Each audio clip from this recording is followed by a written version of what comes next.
नसरापूरमधल्या घटनेच्या निषेधार्थ सोलापूरमध्ये सकल हिंदू समाजाच्या वतीनं आंदोलन. खासदार ज्योती वाघमारे, उपमहापौर ज्ञानेश्वरी देवकरसह विविध नेते रस्त्यावर.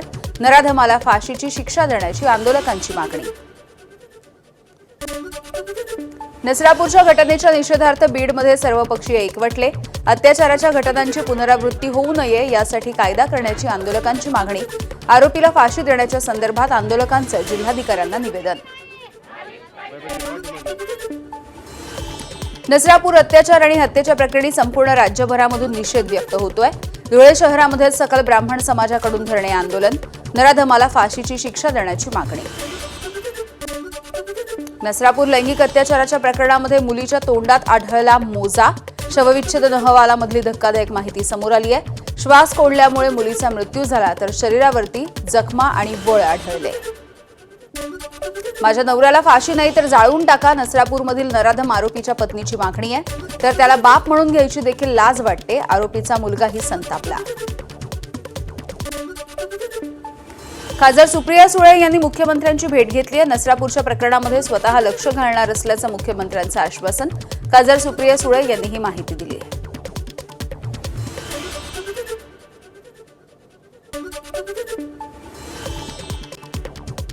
माननीय मुख्यमंत्र्यांनी आम्हाला शब्द दिलेला आहे की अतिशय तातडीने ते स्वतः या केसचं मॉनिटरिंग करतील आणि जोपर्यंत या नराधमाला फाशी होत नाही माननीय मुख्यमंत्र्यांचं ऑफिस त्याच्या जातीने लक्ष घालेल. मी आमच्या सगळ्यांच्या वतीने मी माननीय मुख्यमंत्र्यांचे मनपूर्वक आभार मानते. आम्ही माननीय मुख्यमंत्री आणि पोलीस यंत्रणेवर विश्वास टाकलेला आहे आणि त्याच्यामुळे आता पुढे केसचं काय होतं याचं आम्ही सगळे मिळून फॉलोअप घेऊ. छत्रपती संभाजीनगरच्या स्थायी समितीच्या बैठकीमध्ये गोंधळ. एमआयएमचे नगरसेवक यांचा मोठा भाई उल्लेख केल्यामुळे वातावरण तापलं. भाजप नगरसेवकांनी आक्षेप घेतला. एमआयएम नगरसेवक आणि भाजपच्या नगरसेवकांमध्ये शाब्दिक चकमक. भुसावळ नगर परिषदेच्या नगराध्यक्ष गायत्री बंगाळे यांची निवड रद्द. जात पडताळणी समितीच्या अहवालानंतर निर्णय. मंत्री संजय सावकारे यांच्या दबावामधून कारवाई करण्यात आली असून या विरोधामध्ये न्यायालयात जाणार. गायत्री बंगाळे यांची माहिती आहे. ते मंत्रिपदाचा चुकीचा उपयोग करता आहे. त्यांना हे समजून घ्यायला पाहिजे की नगराध्यक्ष आहे, तुमचं सारखं मोठं पद नाही मला भेटलेलं आहे. मला एक साधारण नगराध्यक्ष पद भेटलेलं आहे की भुसावळचा मी विकास करेल. तर कमीत कमी तुम्ही मला सपोर्ट करायला पाहिजे ना. तुम्ही वरतून मला दबाव टाकताय, मला हरिशमेंट करताय. सर जर मला असं राहील तर मी सहन करणार नाही. कोण दबाव टाकताय? संजय सावकारे साहेब दबाव टाकताय. भुसावळ जनतेलाही कळताय की किती दबाव टाकताय. हे तिला कामं करू देता नाही. या अधिकारापर्यंत जातील, त्या अधिकारापर्यंत त्यांच्याकडनं खोटे कामं करून घेतील. जर माझं जर खोटं असतं तर मी निवडून आली नसती. मला पहिला मुद्दा तिकीट भेटलं नसतं. माझे सर्व कागदपत्र ओके आहे ना सर. मंत्री अतुल सावे यांचे ओएसडी विजय कारंडे यांच्यावरती पुण्यामध्ये गुन्हा दाखल झालाय. पत्नीनं मोबाईलमधील मेसेजच्या संदर्भात विचारणा केली असता तिची हत्या करण्याचा प्रयत्न केल्याचा कारंडेंवरती आरोप आहे. भांडण सोडवण्यासाठी गेलेल्या मुलाला देखील मारहाण केल्याची माहिती. बारामतीमधल्या सिद्धेश्वर मंदिराजवळ झळकले सुनेत्रा पवार यांच्या विजयाचे बॅनर. बॅनरवरती केवळ दिवंगत नेते अजित पवार, सुनेत्रा पवार आणि योगेंद्र पवार यांचा फोटो आहे. शरद पवार, सुप्रिया सुळे, पार्थ पवार आणि जय पवार यांच्यापैकी कुणाचाही फोटो नसल्यामुळे चर्चांना उधाण. महाराष्ट्रामध्ये वारंवार होणाऱ्या अत्याचाराच्या घटना म्हणजे विकृती पोचण्याच्या वाटेवरती आपण उभे आहोत का?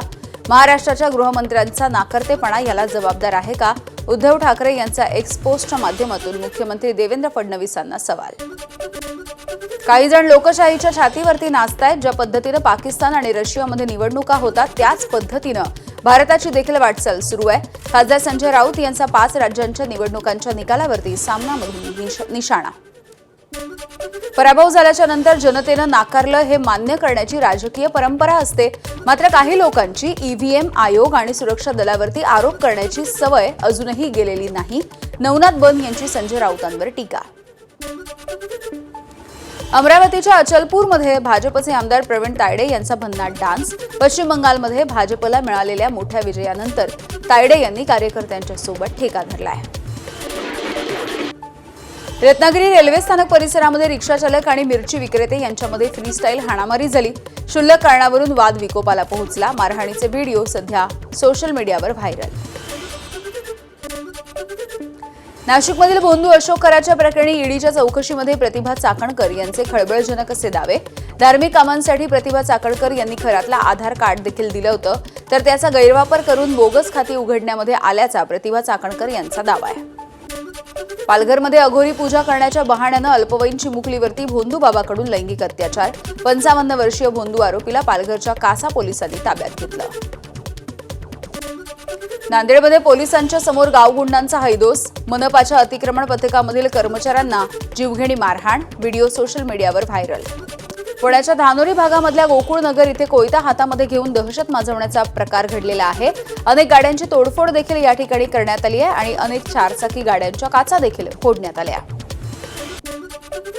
अमरावतीच्या भातकुली पंचायत समितीमध्ये महिला परिचारिकेवरती जीवघेणा हल्ला. कर्मचाऱ्यांमध्ये भीतीचं वातावरण. डोक्यामध्ये काचेची बाटली फोडून माथेफिरू युवकाकडून भीषण हल्ल्याचा प्रयत्न. त्यांना अचानक हुल्ला केला माझ्यावर आणि त्यानं माझी ओढणी डोळ्याला पकडली, कापली आणि ती बॉटल त्याच्या हातात काचाची ते डायरेक्ट डोक्यावर. पुण्यामधील भोर रामबाग रस्त्यावरती बस आणि कारची समोरासमोर धडक झाली. अपघातामध्ये कारमधल्या एका जणाचा जागीच मृत्यू झालाय, तर इतर प्रवासी गंभीररित्या जखमी झाले. नंदुरबारच्या नवापूर परिसरामध्ये बर्ड फ्लूच्या पार्श्वभूमीवरती मोठी कारवाई.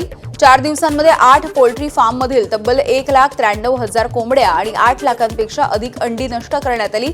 संसर्ग रोखण्यासाठी प्रशासन अलर्ट मोडवर. चंद्रपूरमध्ये पाणी आटल्यामुळे रामाळा तलावामधील हजारो मासे मृत्युमुखी. परिसरामध्ये दुर्गंधी तर मच्छीमारांचं देखील मोठं नुकसान. तापमानामध्ये मोठ्या प्रमाणावरती वाढ झाल्यामुळे पाणी साठ्यामध्ये सध्या घट होतीये. नाशिकमध्ये आगामी कुंभमेळ्याच्या पार्श्वभूमीवरती त्र्यंबकेश्वर मंदिर परिसरामधल्या अतिक्रमणावरती कारवाई. पूजा साहित्य विक्री करणाऱ्या दुकानासह हॉटेल्स जमीनदोस्त. प्रशासनाकडून मंदिराची डागडुजी. अतिक्रमण हटवून दर्शन पथाच्या कामालाही सुरुवात. नाशिकमध्ये दर बुधवारी गोदाकाठी भरणारा आठवडी बाजार उद्या बंद राहील. मुख्यमंत्री देवेंद्र फडणवीस आणि माजी राष्ट्रपती रामनाथ कोविंद यांच्या दौऱ्याच्या पार्श्वभूमीवरती निर्णय. नंदुरबार शहरामध्ये पाणी टंचाईचं सावट आहे. 10 मे पासून 2 दिवसाआड पाणी पुरवठा होणार आहे. विरचक प्रकल्पामधल्या पाण्याची पातळी मोठ्या प्रमाणावरती घटली आहे. वाढत्या उष्णतेचा पाणी साठ्यावरती देखील परिणाम. धाराशिवमध्ये निधी नसल्यामुळे अतिवृष्टीमध्ये नुकसान झालेल्या तलावांच्या दुरुस्तीच्या कामाला ब्रेक लागला. 7 महिन्यांपासून कामं रखडली आहेत. जिल्हाभरामध्ये 202 पाझर तलाव आहेत. साठवण तलाव दुरुस्तीची गरज. जलसंधारण विभागाकडून 84 कोटींच्या निधीची मागणी, मात्र निधी मिळेना. एकूण 202 कामाची हानी झालेली आहे जिल्ह्यामधील आणि जवळपास 80 कोटी लागतील. आणि ह्या वर्षी जर आपण काम नाही केलं तर कारण की त्या कामाची पुढल्या वर्षी दुप्पट होऊ शकते. जे काय DPDC मध्ये निधी आम्हाला मिळाला होता तो आम्ही ते कामं घेतलेले आहेत. ते जवळपास 147 कामं आहेत. ते बाकीचे कामं आता आम्ही शासनाने निधी घेऊन टाकू. जळगावच्या यावल तालुक्यामध्ये चारमळी आदिवासी पाड्यावरती 75 वर्षांच्या नंतर देखील पाण्यासाठी संघर्ष सुरू आहे. हर घर नल योजना केवळ कागदावर. ग्रामस्थांची पाण्यासाठी डोंगर दऱ्यांमधून पायपीट. योजना आम्ही मंजूर केलेली आहे आणि ती योजना सध्या थांबलेली आहे आणि त्या ठिकाणी कॉन्ट्रॅक्टरला आपण दंडही त्या ठिकाणी ठोकलेला आहे. विहीर खोदली गेलेली आहे, पण 600 मीटर तिथं उद्याच्या 2 दिवसात पाईपलाईन करावे अशी सूचना आम्ही कार्यकारी अभियंत्याला दिलेली आहे. रायगडच्या कर्जतमधील तापकीरवाडीला दरडींचा धोका. बेसुमार उत्खननामुळे ग्रामस्थांमध्ये भीती. सुरुंगस्फोटांमुळे गावामधल्या घरांना तडे. गावकऱ्यांना घराची चौकट तारांनी बांधण्याची वेळ आली आहे. धाराशिवमध्ये सलग 4 दिवसापासून पेट्रोल आणि डिझेलची टंचाई. शेती कामांना देखील या सगळ्याचा मोठा फटका बसतोय. तर विहिरीचं खोदकाम ठप्प. खोदकामासाठी आणलेल्या मशीनचा शेतकऱ्यांनाच भुर्दंड. शासकीय खरेदी केंद्रावरती धान विक्रीच्या नोंदणीला 15 दिवसांची मुदतवाढ देण्यात आली. गोंदिया जिल्ह्यामधील हजारो शेतकऱ्यांना दिलासा. 15 मे पर्यंत नोंदणी करता येईल. रायगडमध्ये मुरुड जंजिरा किल्ला फिरण्यासाठी येणाऱ्या पर्यटकांची सुरक्षा मात्र रामभरोसे आहे. पार्किंगची व्यवस्था नसल्यामुळे तासनतास पर्यटकांना पाण्यामध्येच थांबण्याची वेळ आली आहे. पार्किंग जेट्टीकडे दुर्लक्ष.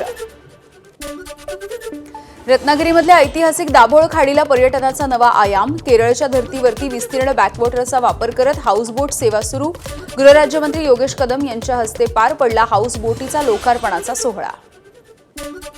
अंगारकी चतुर्थीच्या निमित्तानं सिद्धिविनायक मंदिरामध्ये पहाटेपासून भाविकांची गर्दी. तर मंदिरामध्ये जाण्यासाठी दादर ते रवींद्र नाट्य मंदिर या मार्गावरती विनामूल्य बस सेवा उपलब्ध.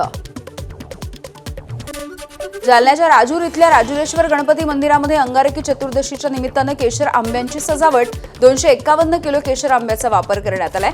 भाविक महेश ठक्कर यांच्याकडून 101 किलो आंबे तर मंदिरामधल्या सेवेकऱ्यांनी 150 किलो आंबे अर्पण केले.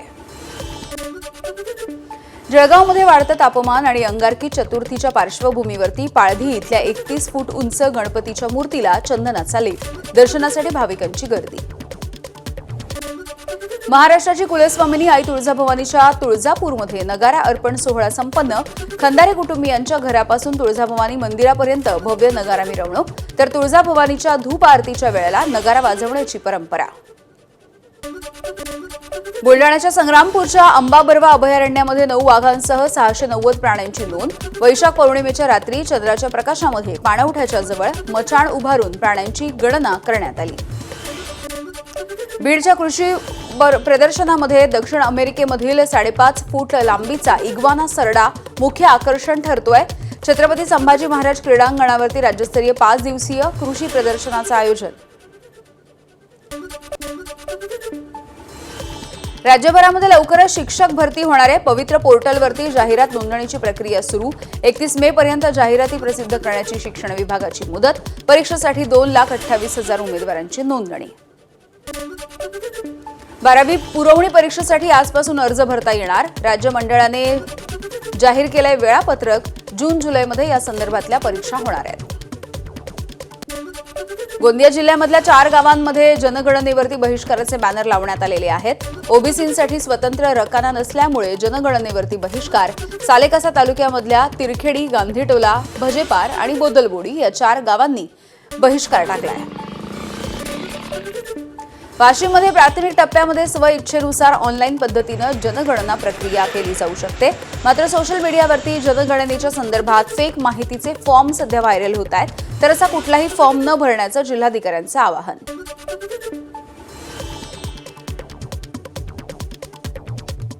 हा फॉर्म जो आहे हा चुकीचा फॉर्म व्हायरल केला जात आहे. त्यावर कृपया नागरिकांनी विश्वास ठेवू नये. कुठल्याही प्रकारचे बँक अकाउंटचे डिटेल्स वगैरे आपल्याला प्रगणक विचारणार नाही आहेत. फक्त स्वगणना आपण 15 मेपर्यंत जर केली तर ती se.census.gov.in या संकेतस्थळावर करावी.